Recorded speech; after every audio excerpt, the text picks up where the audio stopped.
Assalamualaikum warahmatullahi wabarakatuh. Salam sejahtera untuk kita semua. Perkenalkan, nama saya Syifa Nur Nadia dengan NIM 112310648 dari kelas A236A Prodi Manajemen Universitas Pelita Bangsa. Video ini saya tujukan sebagai tugas pemenuhan ujian akhir semester mata kuliah Komunikasi dan Negosiasi Bisnis dengan dosen pengampu Ibu Langgeng Sri Handayani, SEMM DBA. Baik, komunikasi bisnis merupakan salah satu faktor yang penting untuk menentukan keberhasilan suatu organisasi dalam mencapai tujuan yang telah ditetapkan. Jadi, di dunia kerja yang semakin kompleks ini, kemampuan komunikasi tidak hanya menjadi tanggung jawab seorang pimpinan saja, tetapi juga menjadi tanggung jawab seluruh anggota dalam organisasi.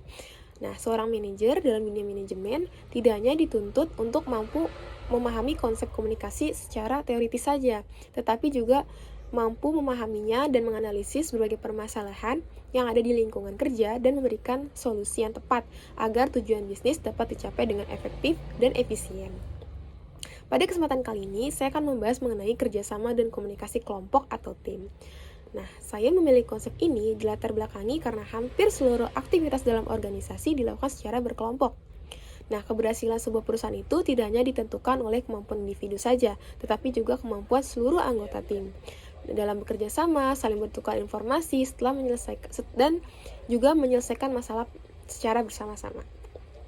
Nah, lanjut, kemudian ada pengertian kerjasama dan pengertian komunikasi tim. Kerjasama adalah proses ketika dua orang atau lebih bekerja sama untuk mencapai tujuan yang sama dengan saling membantu, saling menghargai, dan saling bertanggung jawab terhadap hasil pekerjaan yang telah ditetapkan. Nah, sedangkan komunikasi sendiri adalah proses penyampaian informasi, ide, pendapat, maupun instruksi dari satu pihak ke pihak yang lain sehingga tercipta sebuah pemahaman yang sama. Jadi, apa yang ingin disampaikan itu bisa disampaikan dengan tepat. Ingin menyampaikan A, maka tersampaikan juga A. Dan ingin menyampaikan B, dan kemudian tersampaikan dengan B juga. Jadi, kerjasama dan komunikasi itu adalah dua hal yang tidak dapat dipisahkan.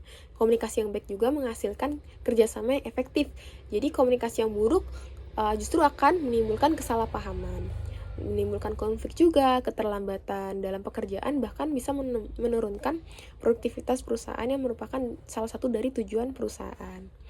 Nah, kemudian konsep ini saya pilih juga karena sangat relevan di dalam dunia kerja saat ini, khususnya di perusahaan manufaktur. Nah, di perusahaan manufaktur sendiri, setiap divisi itu memiliki tugas yang berbeda-beda. Nah, tugas yang beda tapi saling bergantung atau saling berkolaborasi antara satu sama lain. Jadi, jika salah satu dari divisi mengalami hambatan komunikasi, maka proses produksi secara keseluruhan juga bisa terganggu. Konsep ini juga diterapkan di tempat saya bekerja, yaitu di PT Dinso Manufacturing Indonesia. PT Dinso Manufacturing Indonesia adalah sebuah perusahaan manufaktur otomotif yang memproduksi berbagai macam komponen kendaraan. Di dalam produksinya, terdapat banyak divisi seperti production, quality control, maintenance, engineering, warehouse, logistik, production control, human resource safety, dan divisi pendukung lainnya. Jadi, semua divisi tersebut harus bisa bekerja sama supaya target produksi, kualitas produk, keselamatan dan kesehatan kerja, dan kepuasan pelanggan dapat dicapai. Misalnya, ketika terjadi gangguan atau kerusakan pada mesin, operator produksi harus segera menginformasikannya kepada leader.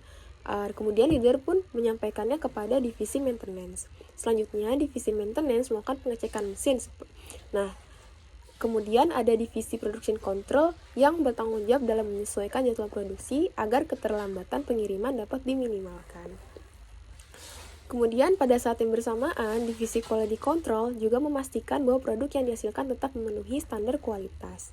Jadi dari contoh tersebut bisa kita lihat bahwa keberhasilan penyelesaian masalah sangat tergantung kepada komunikasi yang cepat dan kerjasama yang tepat dilakukan di berbagai divisi, antar divisi di perusahaan tersebut. Kemudian ada latar belakang permasalahan.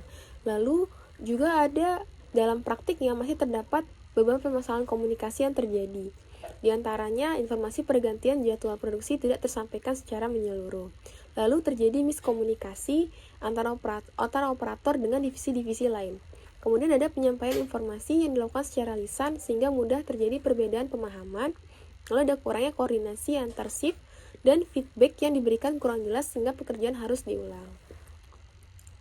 Nah, akibatnya pekerjaannya bisa menjadi lebih lambat, target produksi jadi terlambat tercapai, dan tingkat kesalahan meningkat. Setelah itu bisa memengaruhi kualitas dari produk yang dihasilkan. Nah, berdasarkan konsep kerjasama dan komunikasi dalam kelompok, ada beberapa teori yang mendukung. Salah satunya yaitu teori yang terkenal yang dikembangkan oleh seorang psikolog bernama Bruce Tuckman pada tahun 1965. Model ini terdiri dari beberapa tahapan.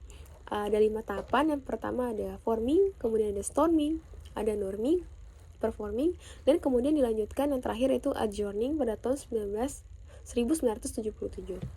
Yang pertama ada forming atau pembentukan.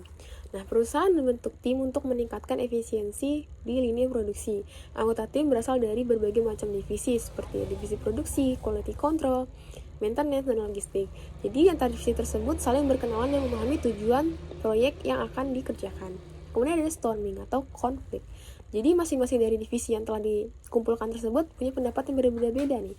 Misalnya tim produksi maunya mempercepat proses produksi, sedangkan tim QC ingin menambahkan pemeriksaan agar kualitas tetap terjaga. Jadi ada beberapa prioritas, misalnya kalau di produksi itu prioritasnya adalah quantity, dan di quality prioritasnya adalah di quality. Nah, makanya terjadi perbedaan pendapat mengenai cara terbaik untuk bisa mencapai target. Kemudian ada performing atau kinerja. Nah, tim bekerja secara kemudian ada norming atau penyesuaian. Nah, setelah beberapa kali rapat, dilakukan diskusi, kemudian tim menyepakati pembagian tugas dan prosedur kerja. Nah, akhirnya produksi, QC, maintenance, logistik, akhirnya saling mendukung untuk mencapai apa saja nih pembagian tugasnya agar bisa tercapai, dan saling mendukung dan serta menghargai peran masing-masing karena tujuannya adalah satu, yaitu untuk bisa mencapai produktivitas perusahaan yang tinggi. Nah, keempat ada performing atau kinerja, yaitu tim bekerja secara efektif. Setelah dilakukan evaluasi tadi, tim bisa bekerja secara efektif, kemudian mesinnya juga bisa beroperasi secara lancar, kualitas produk bisa meningkat, dan bahkan target produksi bisa tercapai karena adanya komunikasi dan koordinasi yang baik antar bagian. Kemudian yang terakhir ada adjourning atau pembubaran. Setelah proyek peningkatan efisiensi tersebut selesai, kemudian targetnya bisa dicapai, maka tim proyek tersebut akhirnya dibubarkan. Lalu kembali ke divisi masing-masing dan menerapkan hasil perbaikan yang telah dibuat. Nah, setelah itu kemudian ada juga teori komunikasi dari Claude Shannon dan Warren Weaver pada tahun 1949. Nah, mereka menjelaskan bahwa komunikasi terjadi dengan beberapa elemen. Yang pertama ada dari sumber informasi atau source, yaitu pihak yang membuat atau memiliki pesan yang ingin disampaikan.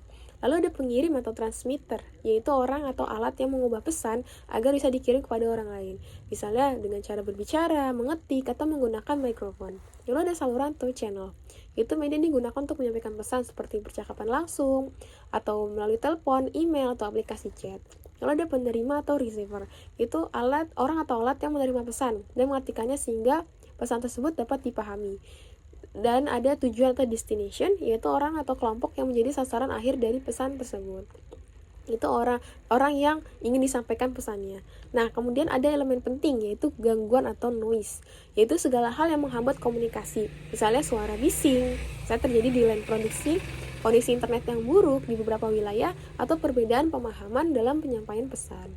Nah, contohnya dalam kerjasama tim, misalnya seorang ketua tim atau leader nih memberikan seorang sumber informasi.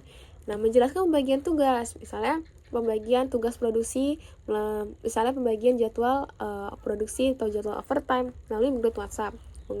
Yaitu grup WhatsApp ini perannya sebagai pengirim, menggunakan internet itu sebagai saluran atau channel. Nah, anggota tim atau penerima membaca dan memahami pesan tersebut sebagai pihak yang dituju atau tujuannya. Namun jika terjadinya noise seperti sinyalnya buruk atau salah memahami isi pesan atau misalnya pesan tersebut disampaikan terlambat, maka komunikasi menjadi kurang efektif. Nah, solusi yang bisa disampaikan saya sebagai mahasiswa manajemen dan sekaligus karyawan, yaitu yang pertama ada memperkuat briefing. Nah, sebelum pekerjaan dimulai biasanya kami melakukan briefing. Briefing itu yang dibahas adalah meliputi hasil pekerjaan yang telah ditetapkan sehari-hari sebelumnya, dan apa saja pesan-pesan disampaikan oleh antar shift, kemudian apa saja target-target selanjutnya, yaitu supaya briefing tersebut itu anggota tim memahami targetnya, pembagian tugasnya, serta potensi-potensi kendala yang ada dan mungkin akan terjadi nanti. Lalu yang kedua, menggunakan komunikasi dua arah. Tidak hanya satu arah, yaitu dua arah, sehingga setiap komunikasi memiliki kesempatan untuk bertanya apabila terdapat informasi yang belum dipahami, sehingga informasi jika ada sesuatu yang salah atau kurang dapat segera diperbaiki. Yang ketiga adalah melakukan konfirmasi ulang atau feedback terhadap instruksi, penting agar tidak terjadi kesalahan dalam persepsi atau pandangan. Jadi setelah melakukan instruksi, maka kita bisa atau wajib atau boleh untuk menanyakan kedua kalinya apakah yang kita lakukan ketika atasan memberikan nanti akan dilakukan A, maka kita bisa mengkonfirmasi ulang. Baik Pak, setelah ini akan dilakukan A gitu. Karena juga informasi bisa jadi berubah-ubah setiap waktunya, setiap saatnya. Jadi kita harus bisa update terus terkait dengan apa yang harus dilakukan. Kemudian yang keempat ada meningkatkan koordinasi antar divisi melalui meeting rutin. Meeting rutin juga penting, maupun media komunikasi perusahaan sehingga informasi dapat tersampaikan secara cepat. Yaitu bisa meningkatkan juga media-media komunikasi yang ada. Misalnya setelah dilakukan lisan, kita bisa lakukan dengan teks juga, atau bisa saling mengingatkan antara anggota tim. Kemudian yang kelima juga membangun budaya saling menghargai antara anggota tim, seperti saling membantu, saling terbuka juga terhadap permasalahan, kritik dan saran, sehingga kerjasama tim menjadi lebih solid. Jadi ketika terjadi kritik atau saran, kita harus sampaikan secara objektif, tidak boleh secara subjektif. Jadi sasarannya adalah pesan yang ingin disampaikan, bukan orangnya. Nah, kemudian alasan saya untuk merekomendasikannya dengan alasan saya merekomendasikan dengan hal-hal yang tadi, yaitu karena komunikasi efektif itu mampu meningkatkan produktivitas kerja.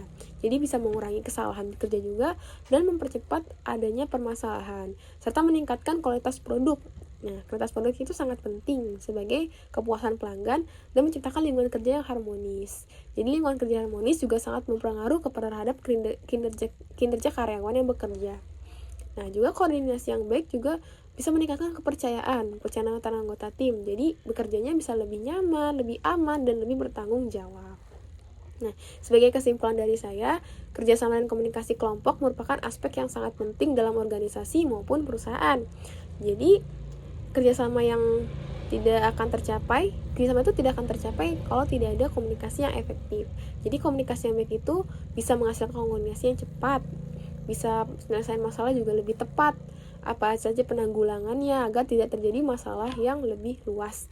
Jadi peningkatan produktivitas organisasi dapat tercapai dengan mudah. Jadi penerapan komunikasi yang terbuka pun, komunikasi antara anggota organisasi yang saling terbuka dan kerjasama juga yang saling mendukung, dan maka perusahaan itu bisa mencapai tujuannya lebih efektif dan lebih efisien atau lebih menghemat waktu.